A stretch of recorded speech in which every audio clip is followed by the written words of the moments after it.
শেখ হাসিনা পতন এবং ভারতে পলায়নের পর ভারতের মিডিয়ার যে আচরণ, এই আচরণটা আমি সত্যি বিশ্বাস করি, গভীরভাবে বিশ্বাস করি, বৈশ্বিক মিডিয়া স্টাডিজ যেসব জায়গায় আছে, জার্নালিজমের স্টাডি যেসব ডিপার্টমেন্ট আছে, প্রায় সব জায়গায় আছে, সেগুলো একটা গুরুত্বপূর্ণ স্টাডির বিষয় পরিণত হবে। মানে একটা রাষ্ট্রের মেইন স্ট্রিম, এখন মেইন স্ট্রিম কেউ সো কল বলবো, মিডিয়া কিভাবে একেবারে সামাজিক মাধ্যমের মতো একেবারে মিসইনফরমেশন, ডিসইনফরমেশন বেসড, একেবারে যা তা রকম পপুলিস্ট হয়ে যা তা প্রসার করে, আলোচনা করে, তার একটা উদাহরণ হয়ে থাকবে।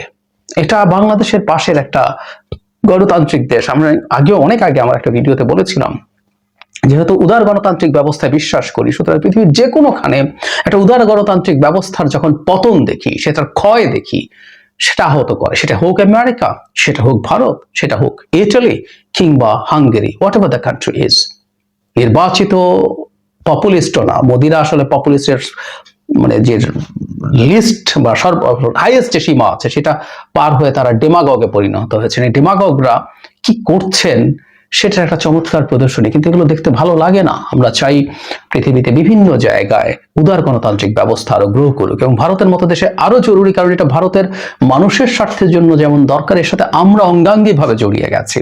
ভারতের এই ফ্যাসিস্ট রাজনীতি বিজেপির আমাদের এই অঞ্চলে মেজর ক্রাইসিস তৈরি করতে পারে, সেটা নিয়ে আরেকদিন কথা বলবো। এই আলাপটা করছিলাম বাংলাদেশের গণমাধ্যম, বাংলাদেশ নিয়ে ভারতের 49 গণমাধ্যম ভুয়া খবর ছড়িয়েছে, রিউমার স্ক্যানারের একটা রিপোর্ট। এখানে প্রতিবেদনে বলা হয়েছে 12 আগস্ট থেকে 5 ডিসেম্বর পর্যন্ত এসব গণমাধ্যম অন্তত 13টি ভুয়া খবর প্রচারিত হয়েছে। আমি একটু পড়ি কোন কোন গণমাধ্যমগুলো, আমি পড়ে রাখি, রেকর্ডটা থাকা দরকার। রিপাবলিক বাংলা, এরা সবচেয়ে বেশি গুজব ছড়িয়েছে, ওর নামটা আমাদের নিশ্চয়ই জানা আছে, ওইদিকে যাচ্ছি না। Hindustan Times, Zee News, Live Mint, Republic, India Today, ABP Ananda, Aaj Tak, NDTV, ANI, Asian News International, Economic Times, the Indian Express, Firstpost, OP India, Free Press Journal, Mirror Now, India, the Times of India, RT India, Sangbad Pratidin, G24, the Print, the Statesman, উইয়ন, One India, CNN News 18, the Wire, Financial Express, Ei Muhurte Mathrubhumi, News 9, Calcutta News, Headlines Tripura national, Times Now News, the Wall, News 24, পুবের কলাম, Tribune India, NI India Broadcast, Business Standard, TV 9, Lokmat Times, PTSC News, News X, the Tattva, Swarajya, News Bytes, Vibes of India ও বর্তমান পত্রিকা। নামগুলো পড়লাম, একটু লম্বা হলে এই রেকর্ডটা থাকা দরকার। এখানে মানে আমাদের ইন্ডিয়ার মানে যাদেরকে আমরা মেইন স্ট্রিম বলে কল্পনা করব, প্রত্যেকে আছে, আপনারা খেয়াল করবেন। এখানে একটা কথা খুব স্পষ্টভাবে বলা আছে, যে খবরগুলোর কথা বলা হয়েছে এর বাইরেও আছে, এগুলো ভেরিফাই করা গেছে। আর সবকিছু আসলে ভেরিফাই করা সহজ হয় না, এটা ভেরিফাই করা গেছে। কি কি ধরনের গুজব?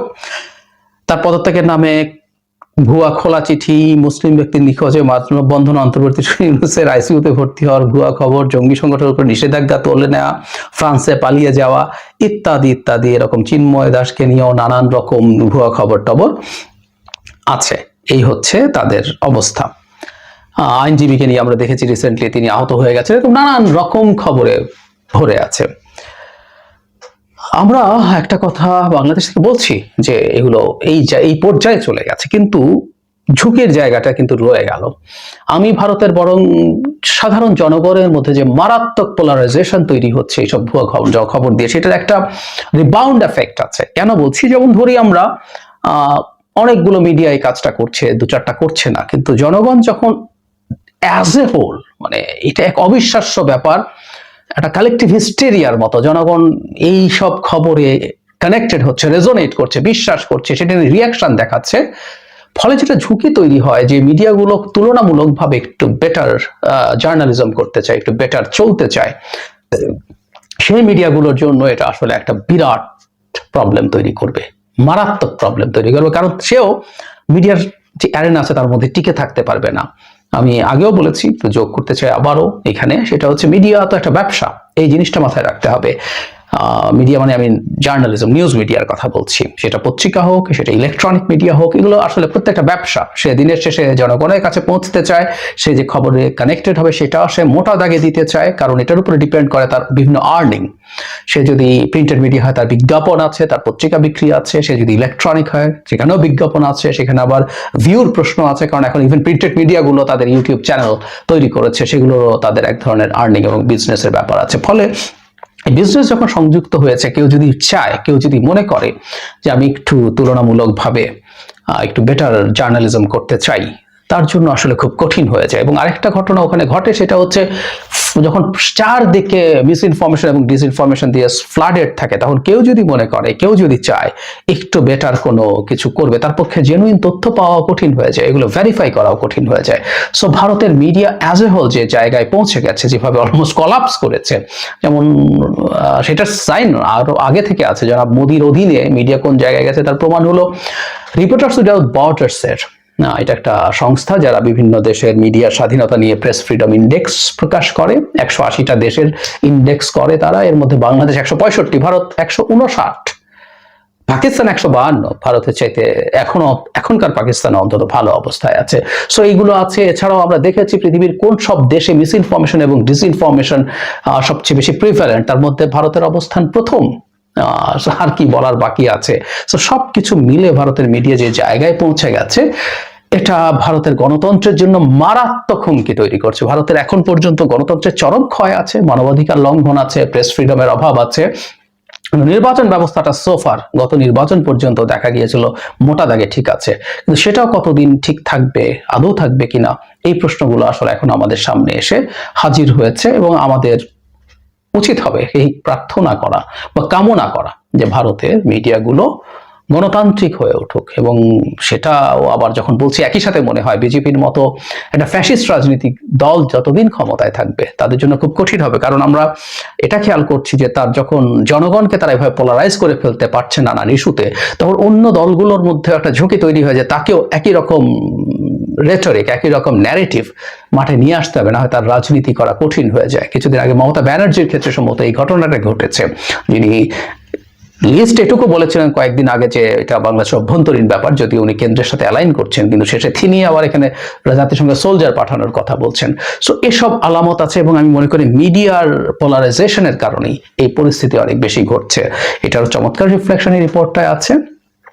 এখন আমাদের একটু দেখা দরকার আছে সামনে কি হবে, এবং বিশেষ করে ভারতের জনগণ যারা আছেন তাদের কাছে যদি আমরা আমাদের দিক থেকে, আমাদের দেশে অন্তত কি হচ্ছে না হচ্ছে সেটার জেনুইন তথ্য পৌঁছে দিতে পারে, ভারতীয়রা যদি তাদের জায়গা থেকে অ্যাটলিস্ট তাদের সোশ্যাল মিডিয়াতে কথা বলেন, তাহলে হয়তো আস্তে আস্তে তাদের এই মারাত্মক মিসইনফরমেশন এবং ডিসইনফরমেশনের যে খেলা। আসসালামু আলাইকুম। ঠিক আছে, কথা বললেন ডক্টর জাহিদুর রহমান, জার্নালিস্ট এবং রাজনৈতিক বিশ্লেষক। খুবই নম্র ভদ্র ভাষায় তিনি রাজনৈতিক বিশ্লেষণ করে থাকে। বর্তমান উগ্রবাদী ভারত যেভাবে বাংলাদেশকে নিয়ে কথা বলছেন এবং বাংলাদেশের বিরোধিতা করছেন, তা সত্যিই বাংলাদেশের জন্য অপমানজনক। বাংলাদেশ একটি স্বাধীন দেশ, বাংলাদেশ স্বাধীনভাবে বেঁচে থাকবে, বাংলাদেশের আইন কানুন রয়েছে, সার্বভৌমত্ব রয়েছে। বাংলাদেশের সাথে ক্ষমতা দেখিয়ে লাভ হবে না, কোনো দেশই লাভ করতে পারেনি। বাংলাদেশের মানুষ সজাগ এবং বাংলাদেশের মানুষ তার দেশের জন্য জীবন দিতে পারে। প্রিয়সক, ভারতকে অবশ্যই বুঝতে হবে যে বাংলাদেশের যে বর্তমান অবস্থা, স্বৈরাচার শেখ হাসিনাকে আমরা বিতাড়িত করেছি। এখন ভারত যদি বেশি বাড়াবাড়ি করে তাহলে ভারতের জন্য অবশ্যই দুঃখজনক খবর হলো, ভারতের যে 7 সিস্টার রয়েছে তা কিন্তু ভেঙে যেতে পারে, বা 7 সিস্টারে একটি অস্থিতিশীল পরিবেশ তৈরি হতে পারে। দর্শক, আজকের এই রাজনৈতিক বিশ্লেষণটি আপনাদের কাছে কেমন লাগলো অবশ্যই কমেন্টে জানাবেন। সবাই ভালো থাকবেন, সুস্থ থাকবেন। ভিডিওটি শেষ করছি। আসসালামু আলাইকুম।